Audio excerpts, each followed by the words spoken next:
Kalau tak ada cakap putih pun dia apa, bantailah bahasa apa pun, hang punya angan-angan hang simpan sendiri, tak usah duk susahkan orang lain. Antara kekeliruan orang liberal, dia mendakwa bahawa kita manusia ini dilahirkan bebas.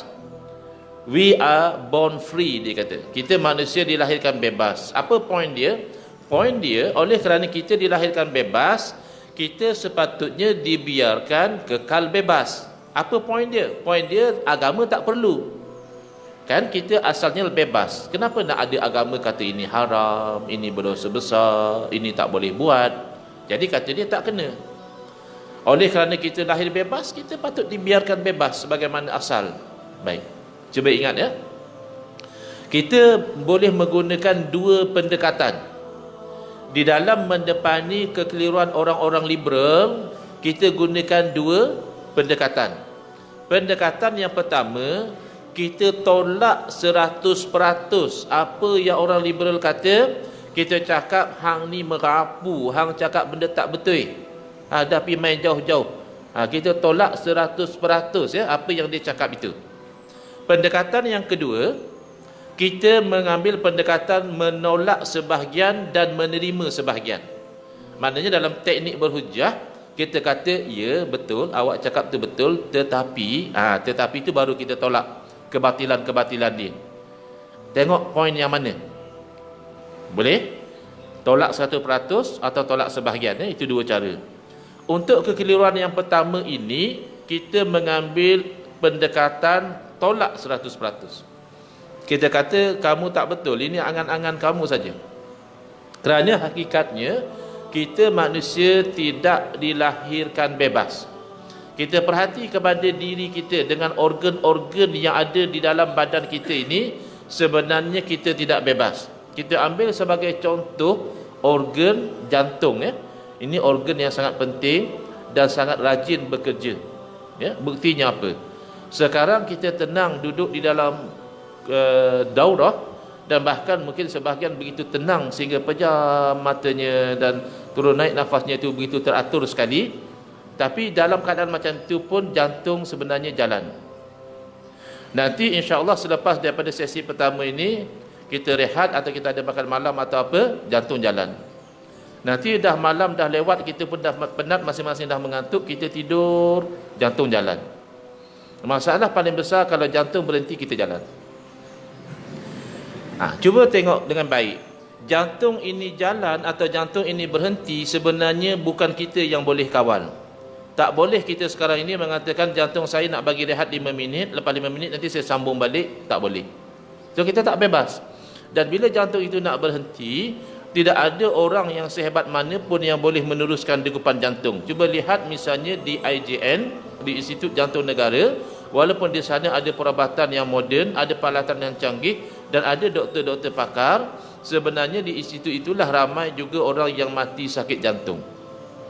Mana kita tak begitu bebas sebenarnya. Bahkan cuba kita flashback balik. Kita sebenarnya tidak memilih dilahirkan bila. Kita tidak pilih birthday kita. Betul kan? Kalau boleh pilih, mungkin ada yang pilih nombor cantik-cantik. Lahir pada 9 hari bulan September tahun 99, 9999. Ada yang nak lahir 1 hari bulan Januari dan sebagainya lah. Kita tak pilih. Kemudian kita tak pilih dilahirkan di mana. Ada orang mungkin nak lahir di Makkah, ada orang nak lahir di Switzerland, ada orang nak lahir di US, di UK dan sebagainya. Tak. Ada orang lahir, tahu-tahu lahir di janda baik. Dan kita tidak pilih dilahirkan oleh siapa. Kita tak pilih ibu bapa kita siapa. Kita tak pilih dilahirkan dengan rupa paras bagaimana. Masing-masing di asrama ada cermin tak? Ada. Nanti balik ke asrama, lihat dalam cermin, perhatikan betul-betul. Oh, macam ni muka aku. Kita pilih ke muka kita macam ni? Tidak. Kan kita orang Melayu, biasanya kulit kita tidak terlampau cerah, tidak terlampau putih, tapi tidak juga hitam legam ya. Hidung kita tak mancung, pipi saja tersorong-sorong. Tak boleh pilih. Kalau boleh pilih, insya-Allah yang lelaki semua lebih handsome daripada yang handsome. Yang perempuan semua lebih cantik daripada yang cantik. Tapi kita tak memilih. Macam inilah rupa kita pelbagai. Cantik di mata orang ni, cantik di mata orang lain, ya. Dan penuaan misalnya, kita juga tidak bebas mengawalnya. Ya, kita dah tak boleh lagi mengawal penuaan. Nasiblah ya. Kalau dahulu orang panggil pak cik pun kita dah kecil hati, sekarang orang panggil atuk kita dah kena redha. Sebab dah memang rupa kita macam atuk dah. Ya, belumlah. Maksudnya saya bercakap tentang diri saya. Misalnya kaum wanita, saya percaya bukan kaum wanita saja, sebenarnya kaum lelaki pun begitu juga, tapi kaum wanita lebih menonjol, mereka suka nampak cantik dan remaja. Sebab itulah orang yang keluarkan produk kecantikan mudah jadi jutawan. Kan jutawan kosmetik, jutawan petai jarang kita jumpa. Jutawan durian pun payah nak jumpa. Tapi kalau kosmetik ramai jadi jutawan kerana ada permintaan yang tinggi daripada pengguna, mereka nak nampak cantik dan lawa.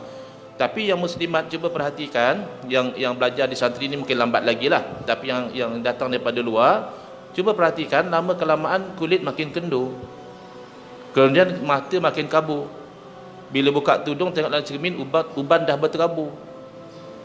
Silap hari bulan gigi pula banyak gugur. Itu semua tanda-tanda awal nak masuk kubur. Alhamdulillah sedar masing-masing. Itu kan kita tak bebas mengawalnya. Jadi daripada mana datang idea kamu bahawa kita dilahirkan bebas? Ini angan-angan. Bahkan kita manusia terikat dengan batasan biologi. Misalnya baby di dalam rahim ibu, seolah-olah kita bayangkan dia berada di dalam air. Ya, baby ketika dalam rahim, seolah-olah dia itu dikelilingi oleh air. Tetapi sejenak dia berpindah daripada alam rahim ke alam dunia. Kalau kita ambil baby itu dan letak di dalam air, itu tak boleh. Itu namanya membunuh dia. Kenapa? Kerana dia terbatas dengan batasan biologi. Dia tidak boleh hidup dalam air. Dia perlu kepada oksigen. Dan lebih daripada batasan-batasan semula jadi, kita sendiri membataskan. Misalnya di jalan raya, kita diberitahu peraturannya, kalau lampu merah kena berhenti, lampu hijau baru boleh jalan. Kerana kalau semua pun nak jalan, nanti semua jalan. Jadi ini adalah bukti-bukti yang sangat jelas bahawa mengatakan kita manusia lahir bebas hanyalah fantasi golongan liberal. Ini angan-angan.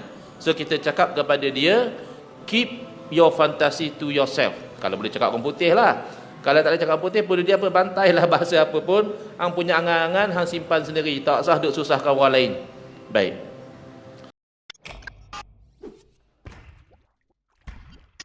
Channel ini dibawakan khas oleh Santri Filmmaker.